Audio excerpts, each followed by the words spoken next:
This is our 2023 Roadtrek Zion Slumber. Let's check it out.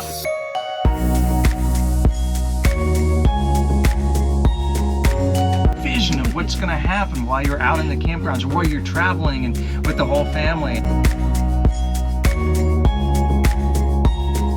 Sometimes that vision doesn't match the reality of the vehicle.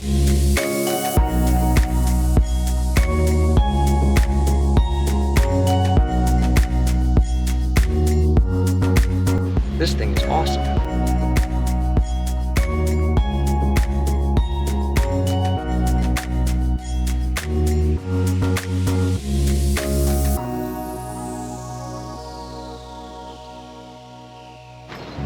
All right, so let's talk about the exterior of this van.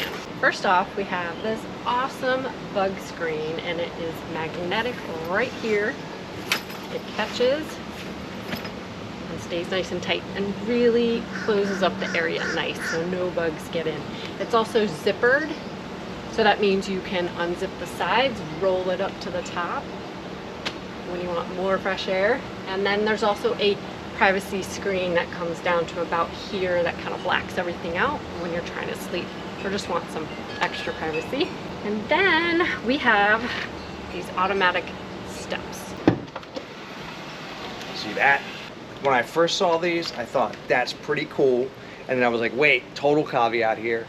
Cool, but here's something else to break that I have to maintain constantly that's going to open and close every time we open these doors. Yes, this is true.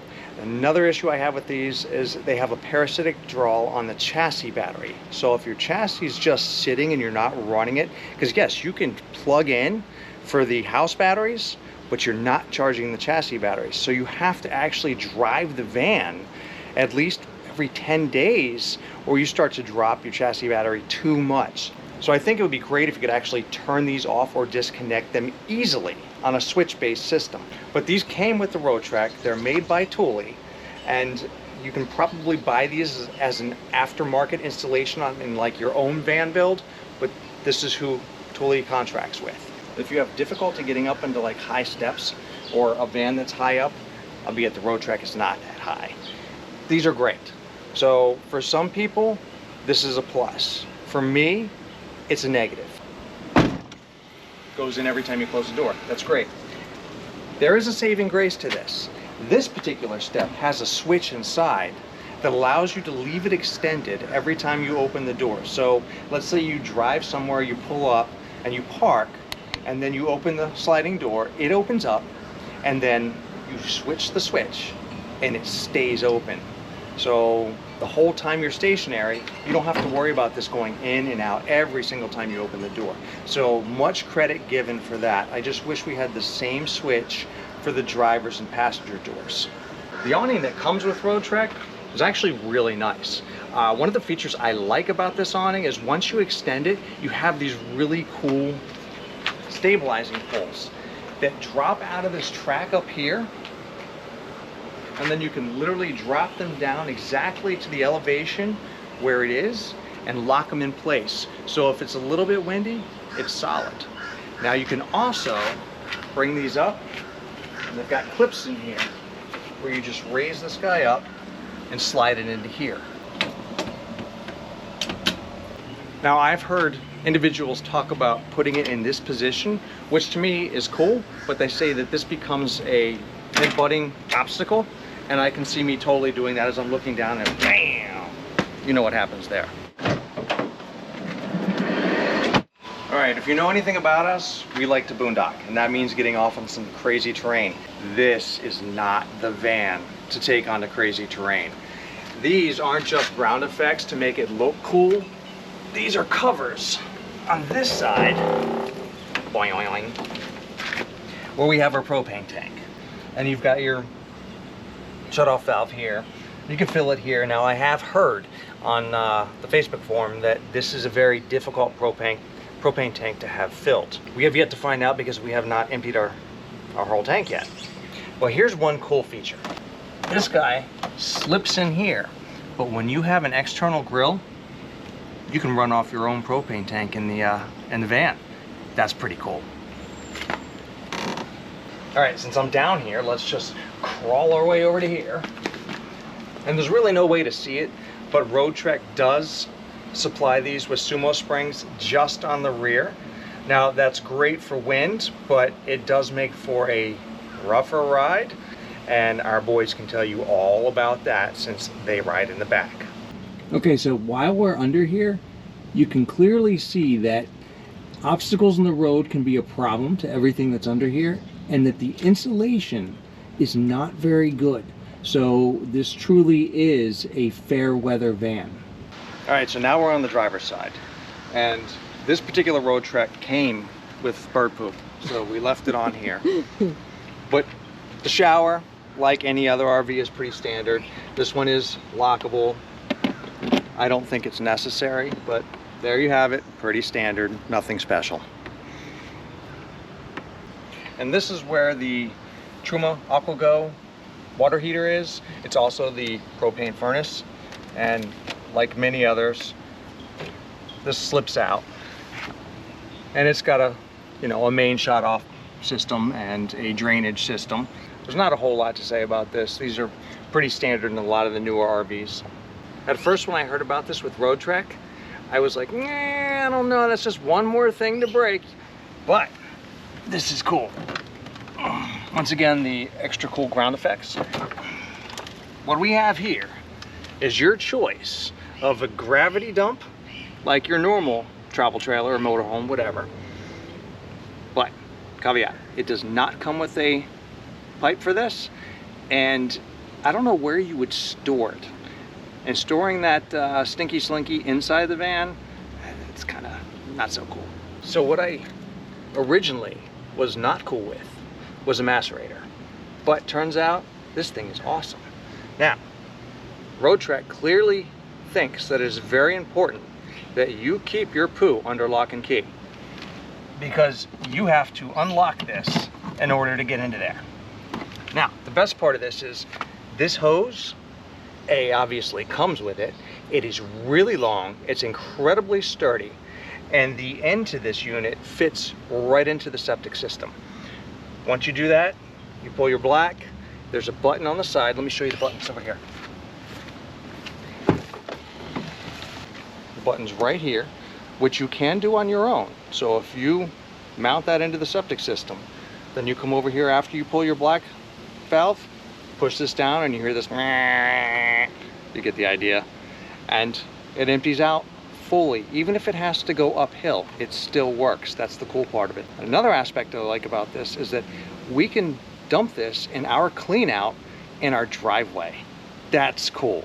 And also in the driver's door is the gravity fed freshwater tank fill.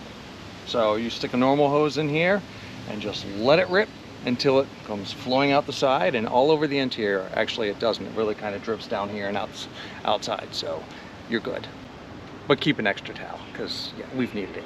And when it's time to fill with the combustible fuel of your choice, actually it's just 87 octane gasoline, it goes here. And since I'm pointing this out, this is a good time to talk about something that is always asked. What's the fuel economy for your RV? So when we were pulling our travel trailer with the F250, I was getting like 10 to 11 miles to the gallon when I was towing of diesel, and that was $5 a gallon at the time. Ouch! This thing, what is it? We're paying like $3 or something right now a gallon, and we're getting 16 miles to the gallon on average. That's between city and highway. When I've gone just highway, I'm breaking 20 miles to the gallon. Now, when you say 20 miles to the gallon in an RV, that's almost like some kind of oxymoron. It doesn't work. You can't put those two together. But in this van, you can. Around the back here, we have our city water connection, which is your standard hose. This little guy comes down, and that is a release valve for anything caught on this end of the city water system. You know, like any standard cargo van, this is a 1-ton van, so it comes with a decent hitch. I don't know the stats on that. That's not relevant to us. If it is, Roadtrek clearly defines what you can and cannot tow with this. And this is where we do 30 amp plug. Also on the driver's side, is where you release your freshwater tank, and it's sort of hidden up here. You almost have to get on your back, slide under. No, it's not that hard. If you feel around up here, you can find the release valve for your freshwater tanks. Every good camper van needs its garage. So, this portion, just like the screen in the passenger door, also unzips from the back side, giving you just a screen opening, which is wonderful if you want to keep the bugs out and have exposure. Otherwise, you can roll this thing up from the inside, from the outside. But let's give us an idea here. This is where we store the mattress topper also. This is what we're working with when the back seats are up, so the boys can sit back here and it's not made into a bed. When this portion here comes all the way down, you still have the same exact amount of space here. And as you can see, our table that we had custom made for this slides in underneath, and then we have our hose systems. Right now I don't have the water filtration system in here. I've left a few things out. There are a few chairs, and then of course on this side are our leveling equipment, shovel for that, then all the tools and just in case emergency stuff. But surprisingly, I've been able to fit an awful lot of things back here. So we have the custom tabletop back here. We bought an extra leg for that, with the intention of that to go in the back of the van.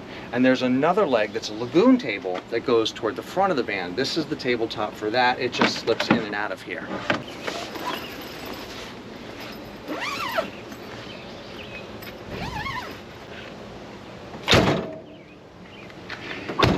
Without this extra camera for the rear view mirror, visibility is very poor, and if you happen to have left the screen down, all you have are your side mirrors to collect any information behind you. But otherwise, this gives you the whole spectrum. When we were first looking at this, one of the gripes I had and still have is the fact that it does not come with a spare tire. In lieu of a spare tire, Roadtrek supplies a patch kit and roadside assistance. So there's not a whole lot to see. It is a 6-cylinder engine. There's almost enough power. It's nothing to brag about. But what Roadtrek has done, it has installed a second alternator. And this is what they call the underhood generator. So that second alternator is designated for what they call the kicker battery, which is an AGM battery, which is a buffer. And then 2 lithium batteries equaling 600 amps total. So when you're driving, that alternator is charging whatever you have it set to charge on the house batteries, which is kind of cool because you could boondock for a night, use up most of your power, then drive to your next destination, and by the time you get there, you're fully recharged. Welcome to the palatial bedroom, lounge area, dining room, and drive day seating for our boys. If you'll follow me this way, I'm going to show you the back seat. Oh wait, we're already there. So this back seat that the boys ride in has the 3-point harness seat belts, which I believe are frame mounted. And they work well. They're comfortable for the boys for the most part. What is uncomfortable for the boys is this is where they take their roller coaster ride. The bumpiness in the back of this thing is almost obscene. The seats, they're not uncomfortable. They're actually very comfortable, whether you're dining back here, lounging back here, or driving back here. The seat itself is comfortable. And what I do like about this is that you can recline it to a comfortable position even during drive days with the simple push of a button. There it goes up. And then we can lounge, throw the legs up, and you're right at home. And the 2 bench seats on the side, they're not suitable for drive days, but they are great for dining or just hanging out. They have a surprisingly large amount of storage. Let me rephrase that. This one has a surprisingly large amount of storage. This one has a little bit of storage under it. Let me show you the first one. Now you'll hear the Velcro, and this is the portion of the bed that when you retract the bed all the way, slides in between, rests on these ledges, and this is the support system for where your legs would go. Now, normally, it does not have the Velcro on the back, and Rose decided to put the genius that she is, put Velcro on the back so that it would stop sliding out every time we made a turn, because this wood is so, this veneer is so slippery, it slides right out. So this prevented that from happening. Now underneath here, this opens up, and it is as deep as it is tall, and we use this for our blanket storage.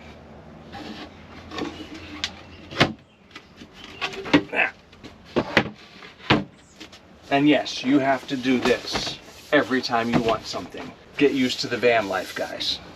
It's a lot tighter than the travel trailer. On this side, we have a little bit of storage. There's currently a laundry bag, and this is where most of our camera gear resides during drive days. Now, it's not the best place because it gets warm. Because under here, we have our inverter. And this is a very robust electrical system in this van. The electrical system in the Roadtrek is pretty complicated. I believe it could be simplified, but that's in the hands of Roadtrek. But for now, there's a learning curve, and once you get past that learning curve, it does work well. There are electrical outlets back here, and there is one on this side and one on this side. There's a standard 120 on each side.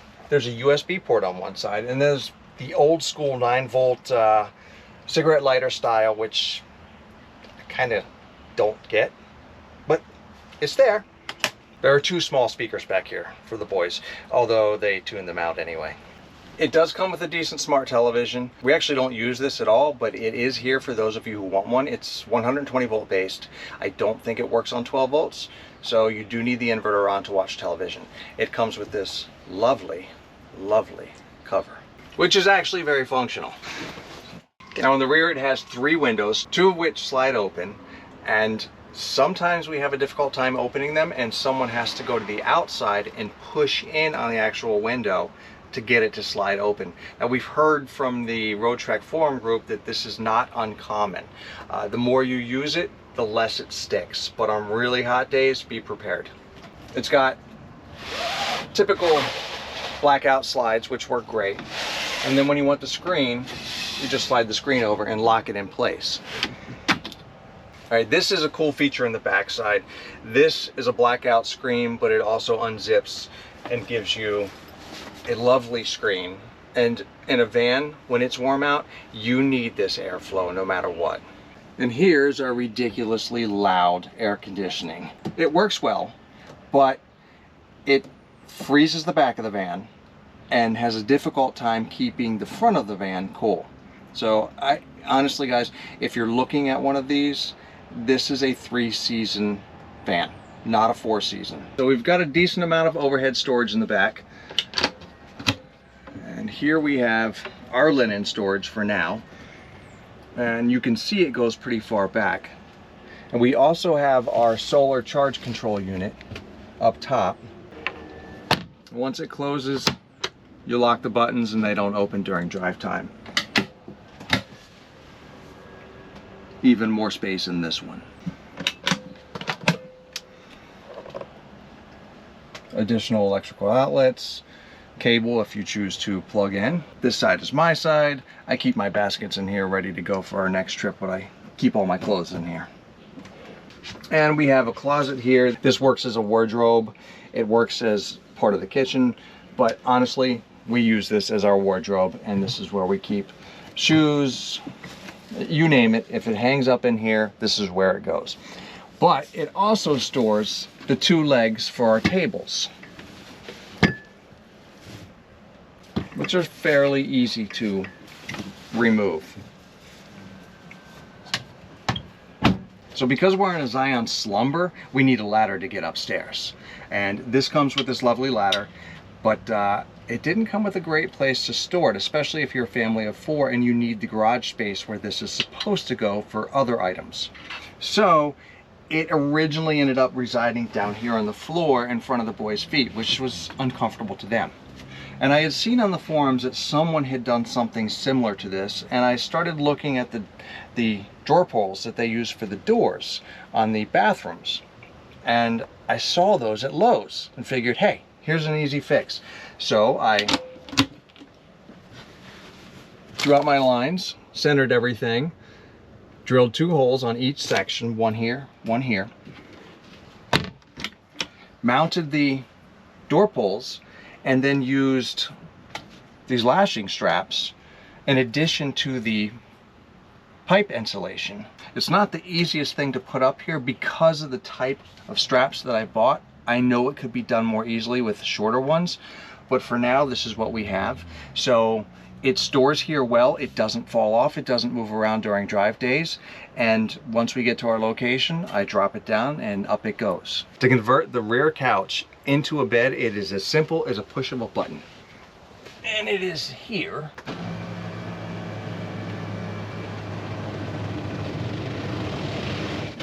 And then we just push the seat belts down below and I can fish them back up pretty easily. Even though we put a 2-inch topper on top of this once it's made, you can still feel the seat belts if you forget. And it's one of those, oh, I forgot. So you could technically leave this way. If your objective during sleep is not to spoon, then leave it this way. But otherwise, this area is where that piece that we Velcroed in comes out, sets down, and then these all slide out. And these become the space fillers. And then you've got a nice, solid, very comfortable bed, especially with the topper on top. And you may have noticed that these seatbelts are covered with a nice, soft, cushiony material. And that's because these seatbelts are very hard and it really was starting to hurt our son's hips. So I found this on Amazon. I can put the links in the description, but they're seatbelt covers, like the actual straps, which we have over here as well. We covered it for this side and up on the arm too. So I did that for both, and it's so much more comfortable for them. So even though this rear lounge area, this rear couch is very comfortable to sit on, for some reason for me, it was just kind of hard on the hips when I would be laying on it for bed. So we purchased this 2-inch memory foam mattress topper. It's a queen size, even though this area is a king. And that's because online, the measurements for king size was a little bit too wide for this area. So no problem, we just got the queen. It fits fine. There's a little space on each side, but it doesn't matter. And we got a cover, and then we just throw our king size sheets over the top, and then it fits around the sides perfectly. And when we are not using this area and everything is folded up, we put this mattress, store it right in the back of the couch area.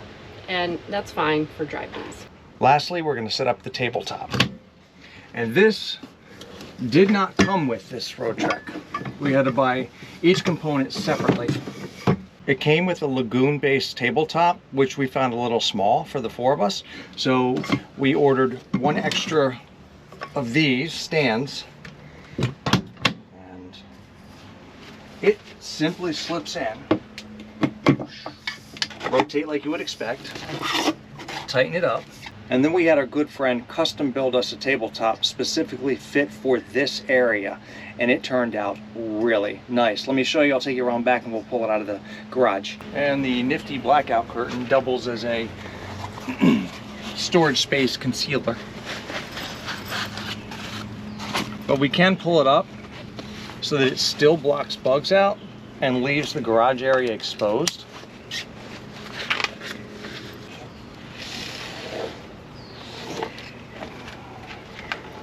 Bottom gets a little dirty. That is okay.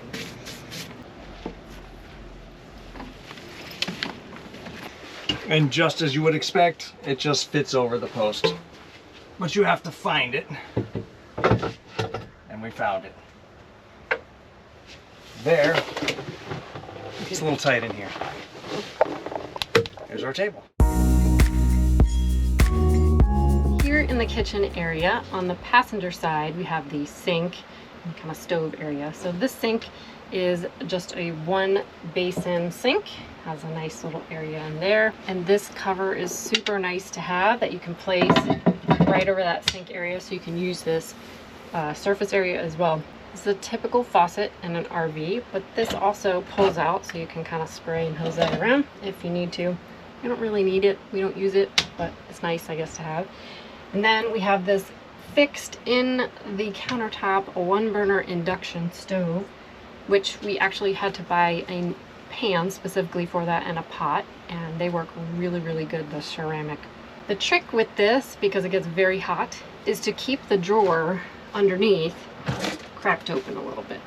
And as you know, in an RV, space is precious. So everything has to do double duty, right? So we got this silicone drying mat that we put over top the induction stove when it's cool and not in use.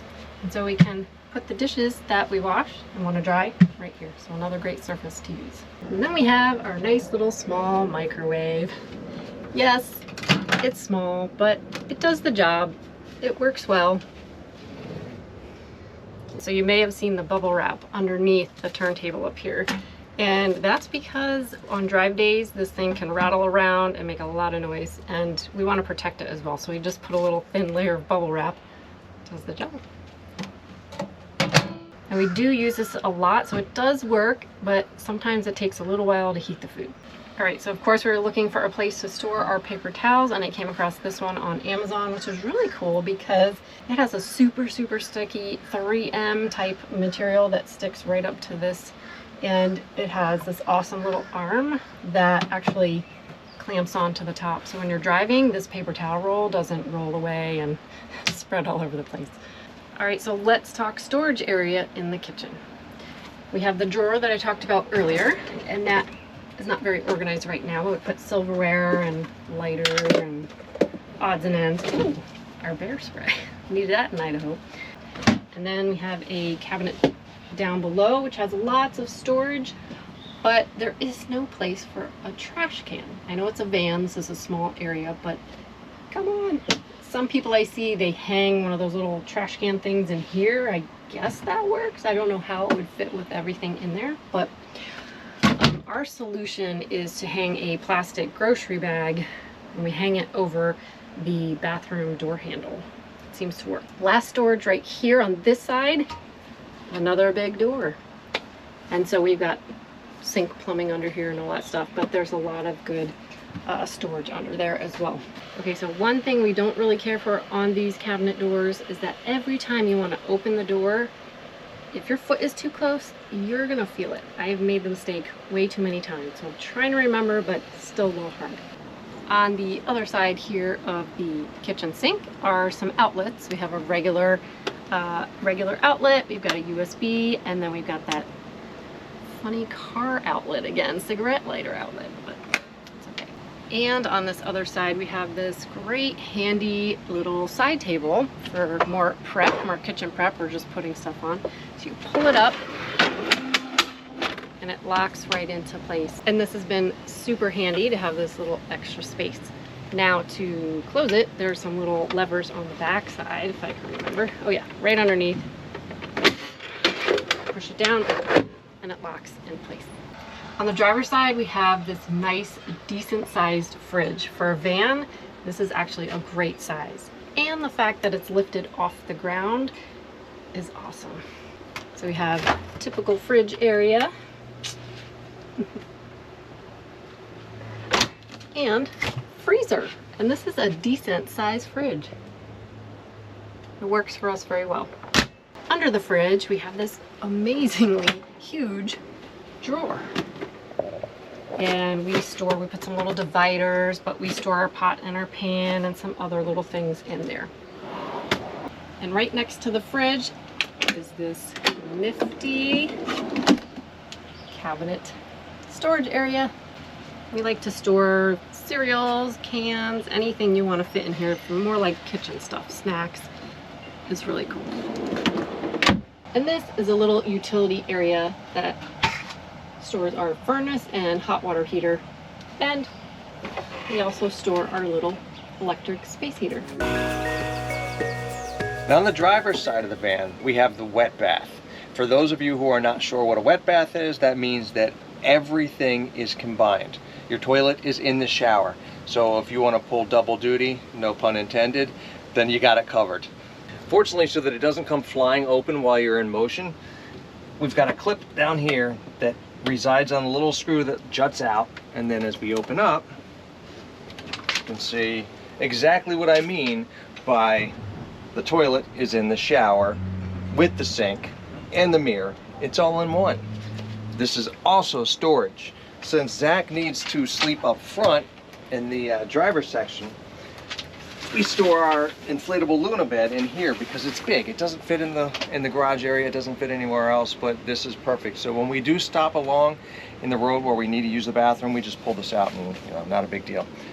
A note, the first time we used the shower when we got the van brand new, I went outside and I noticed water leaking from underneath of the van, and I thought, it's either something in the plumbing or it's the seals.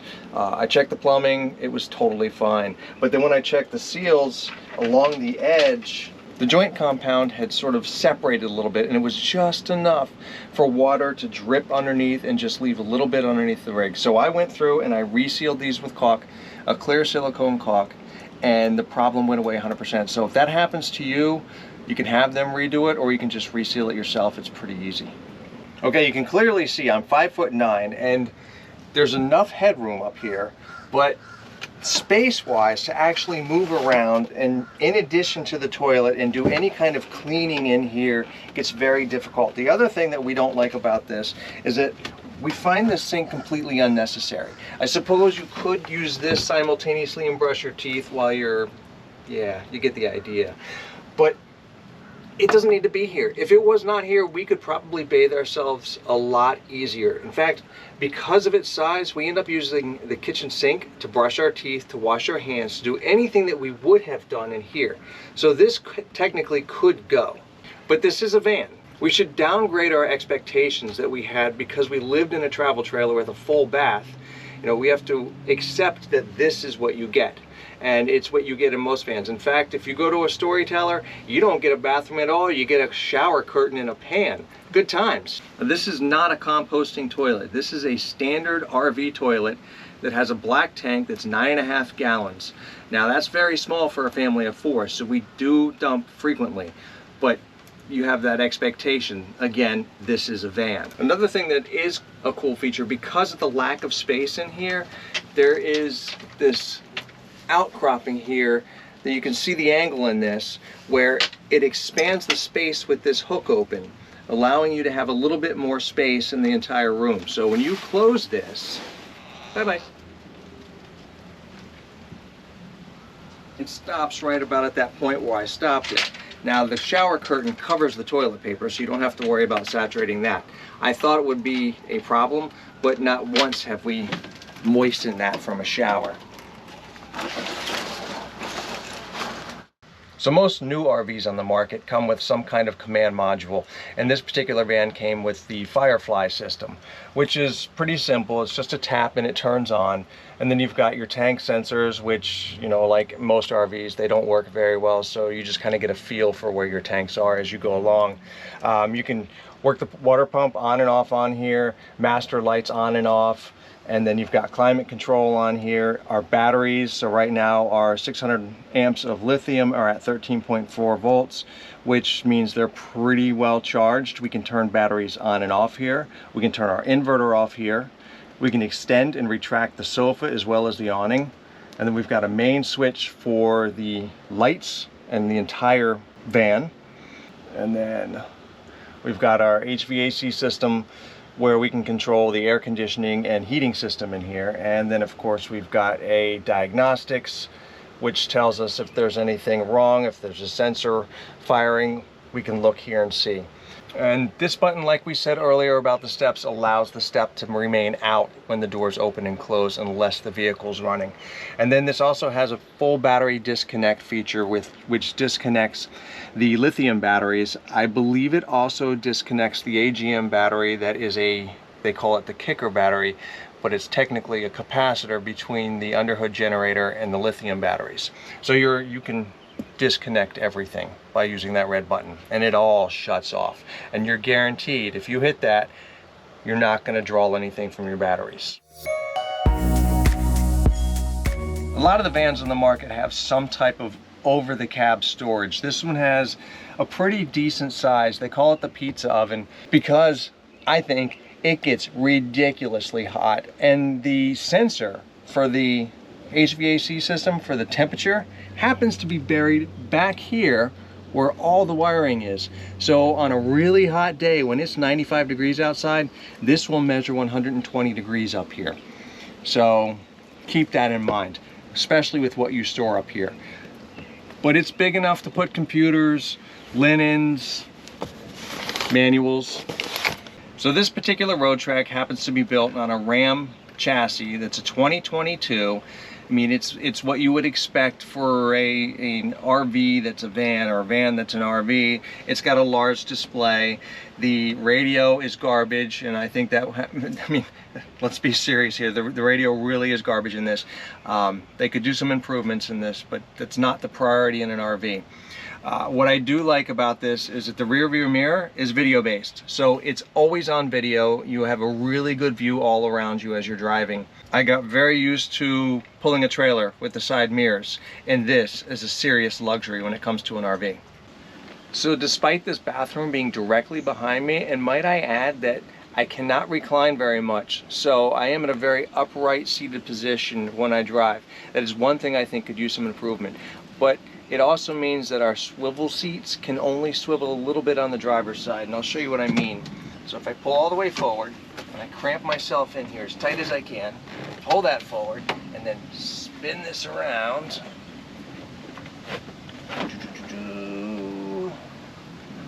This is about what we've got on a turn, but not bad for a van. So the passenger seat, on the other hand, it swivels all the way around, and it's pretty easy to do. It's just a matter of release, spin, and then it locks into place over here, and we can still recline a little bit. Okay, here's what I don't like about this. My feet dangle. There's nothing to put them on. So I'm stuck here. I suppose I could do the imaginary ottoman out here, but that doesn't work so well. There is a table that goes here. We've got it buried underneath the our little shoe rack system here.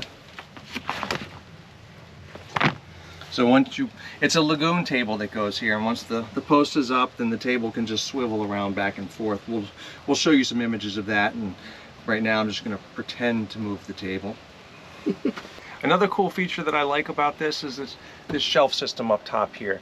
This is where I keep my sunglasses, hats, binoculars over here. It's just a nice storage place that's very handy when you're driving.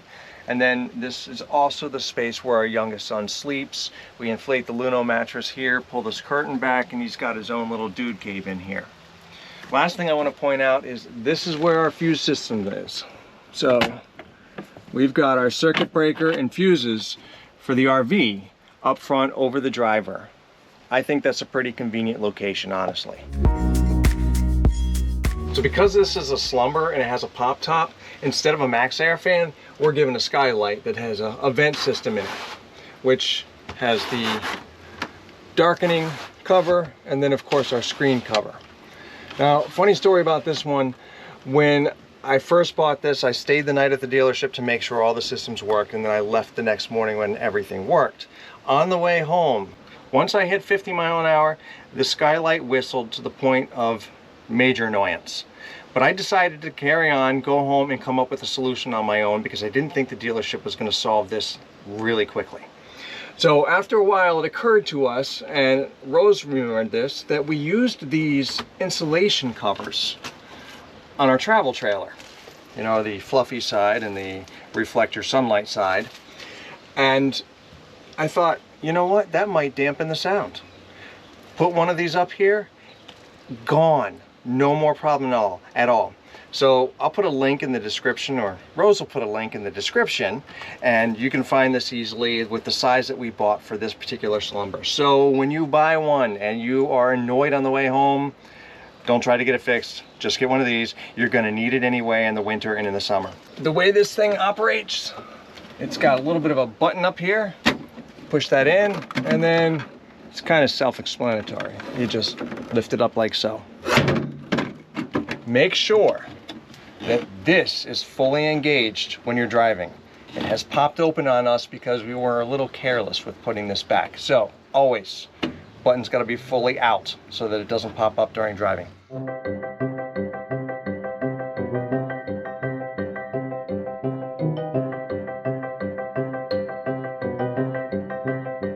There's a bit of a process to opening the pop top, and you will need the ladder in place first unless you're really tall. We go with the safety latch twists, releases, and then you've got straps on each side which you release the tension on, and they unclip. Likewise on this side. And from this point on, it gets a little easier. I like to put a foot up on the ladder and then use my foot to press up. And then once the hydraulics take over, up it goes. So this is the pop top, and this is where our 14-year-old sleeps. We added a 1.5-inch memory foam topper, mattress topper, to this mattress because it just was a little more comfortable for him. Now, you can keep the bedding and the mattress topper all up here put together and still close the pop top. So that's an important thing. There's a nice little cubby hole. Also in this little cutout space that we can store a pillow is a little button for the LED lights that go on above my head. And then there's also an outlet, USB outlet here to charge your devices. And then as you can see, there are some nice ventilation up here, some nice zip windows with mesh on the inside on both sides and also behind the camera.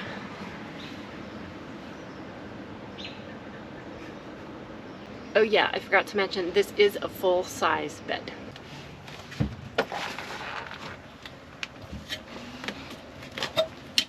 Okay guys, this isn't for the faint of heart. Good thing our 14-year-old thinks nothing of it. It's perfect for him.